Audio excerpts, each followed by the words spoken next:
السلام عليكم ورحمة الله وبركاته. اللهم صل وسلم وبارك على سيدنا محمد وعلى آله وصحبه وسلم.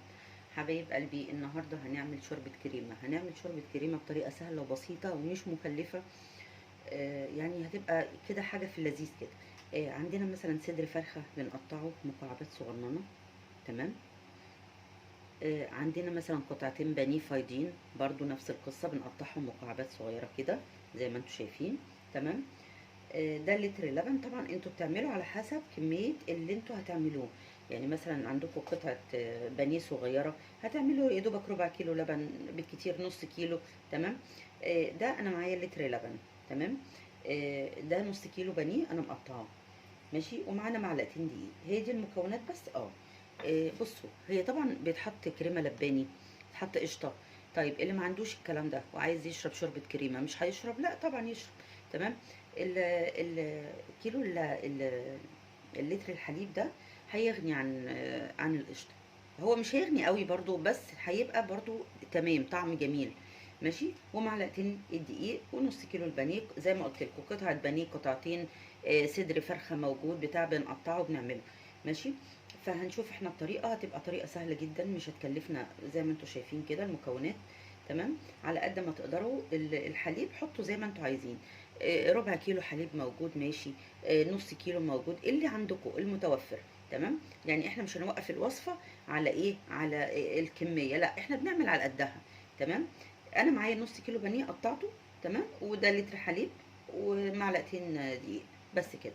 هنشوف بقى هنعملها ازاي. يلا معايا.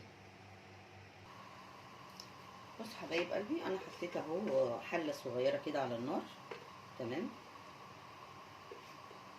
هنعمل ايه؟ هننزل بالبانيه. هننزل بالبانيه.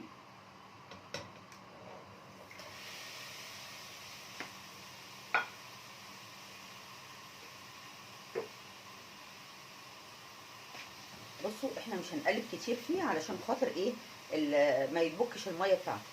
يعني احنا هنسيبه كده لغايه ما يتشمع من غير ما نقلبه ولا حاجه. تمام. وبعد كده هنبدا ان احنا ايه، نقلبه علشان خاطر بعد كده هنديله الزبده او حته سمنه، اي ماده دهنيه برضو زي ما قلت لكم. مش هنوقف الوصفه على حاجه. اي ماده دهنيه بنحطها. انا بس كده سايباه، مش عايزه ان انا اقلبه علشان ما يقعدش يبك في الميه بتاعته. هتبص تلاقي الكميه بتاعته قلت خالص.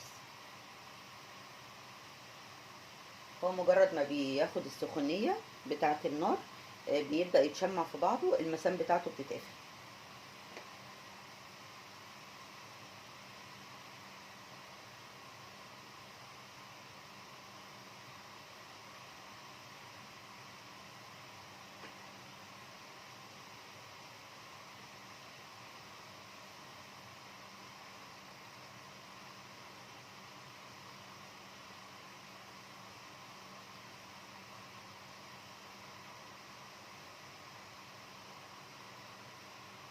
بصوا، لان لو قعدتوا تقلبوا فيه هتبصوا تلاقوه قاعد يبك في ميه كتير كتير كتير. وانتوا عارفين يعني ما شاء الله بتوع الفراخ، يعني ما شاء الله ما بيتوصوش ان هم يحطوا الحاجه في ميه كتير علشان خاطر توزن معاه.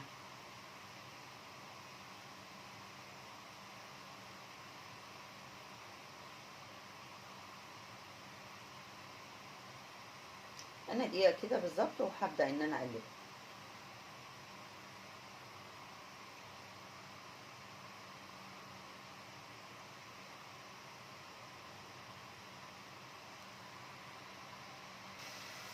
ايه يا بنات، بصوا خلاص اهي اخدت اللون الذهبي. تمام. شربت كل الميه اللي فيها وحطينا الزبده اهي. تمام. هنبدا ننزل بايه بقى؟ هننزل بمعلقتين الدقيق. هننزل بمعلقتين الدقيق.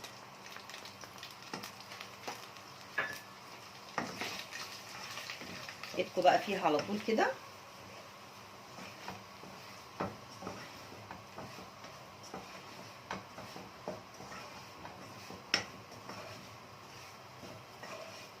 لغايه ما يبقى ايه، مفيش اثار خالص للدقيق.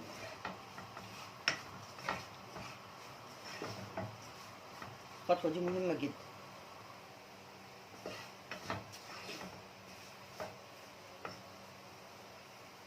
بصوا بقى، هنحط فص ماجي، ده هيطعمه هيخليه جميل قوي، واللي ما بيحبوش ما يحطوش.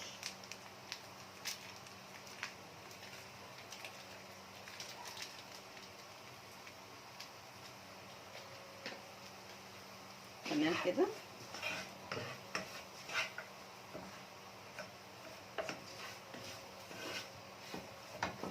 بصوا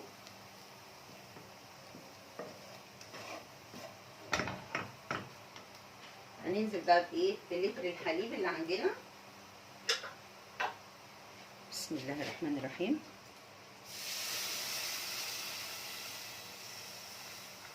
طبعا ايدينا بقى على طول فيها علشان خاطر ايه، الدقيق ما يكلكعش.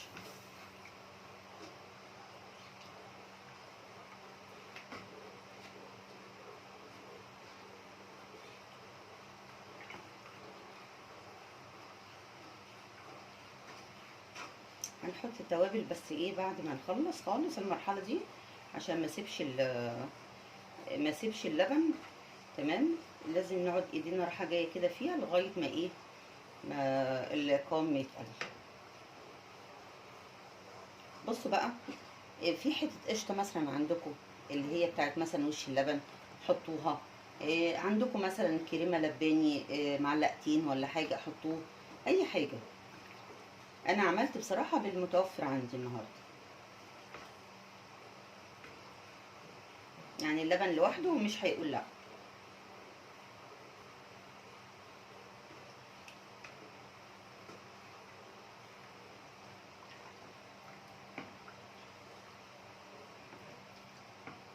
اهو القوام بتاعها قرب يتقل اهو.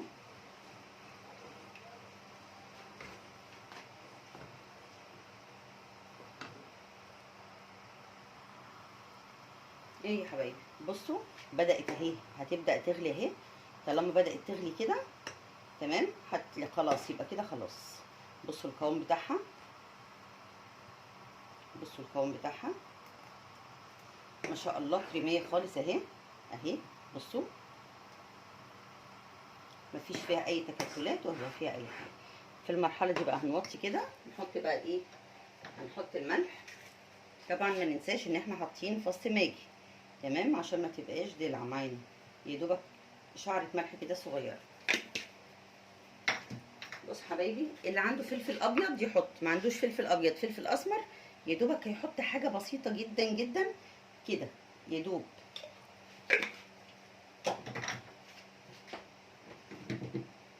تمام، علشان خاطر ما يسودش شوربه الكريمه. انتوا عارفين شوربه الكريمه لازم تبقى فاتحه وبيضه.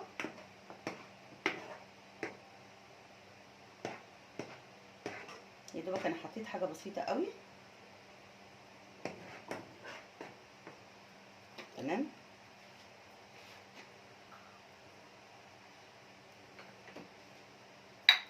خلاص هي غليت اهي زي ما انتوا شايفين.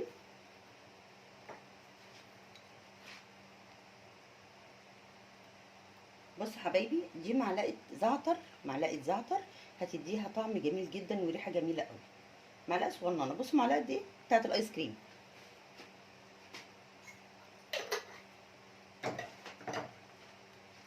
خلاص يا بنات اهي.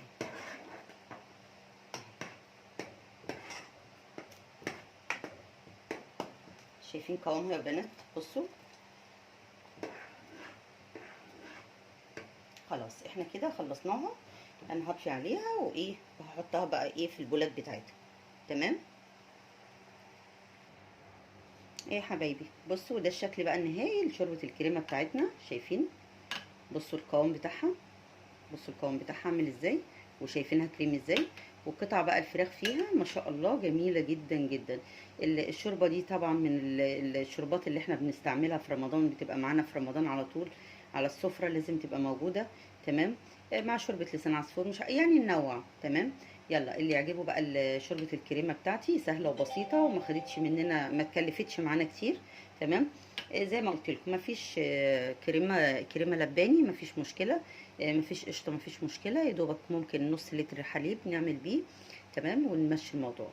اللي يعجبه بقى الفيديو ما ينساش يشترك عندي في القناه ينورني. شكرا، السلام عليكم ورحمه الله وبركاته.